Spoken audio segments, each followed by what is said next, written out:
Tomato, কাঁচামরিচ, পেঁয়াজ, ধনেপাতা টুকুস করে কেটে নিলাম। এরপর চুলায় কড়াই বসিয়ে দিলাম। এর মধ্যে ঢেলে দিব সামান্য কিছুটা তেল। এর মধ্যে দিয়ে দিব কেটে রাখা পেঁয়াজ, কাঁচামরিচ।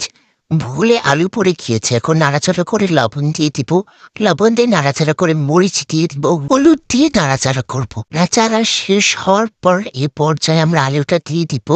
আলুটা দিয়ে নাড়াচাড়া করে আবার লবণ দিয়ে দিব। এরপর নাড়াচাড়া করে ঢেকে দিব। ঢেকে দেওয়ার পর ঢাকনাটা উঠিয়ে দেখব কি হয়েছে। ভালো হয়েছে, খুব স্বাদ হয়েছে। নাড়াচাড়া করে এখন আমরা আপনার ঢেকে দিচ্ছি। ডেক থেকে উঠে টমেটোগুলো দিয়ে দিচ্ছি।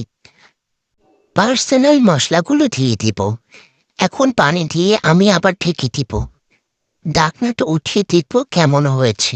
সুন্দর একটা কিরান এসেছে। এখন ধনেপাতা দিয়ে নাড়াচাড়া করে রেখে দিব। Bye bye. এখন চলে এসেছি লুচি তৈরি করার জন্য। এর মধ্যে দিয়ে দিয়েছি কাইলে একটা পেন।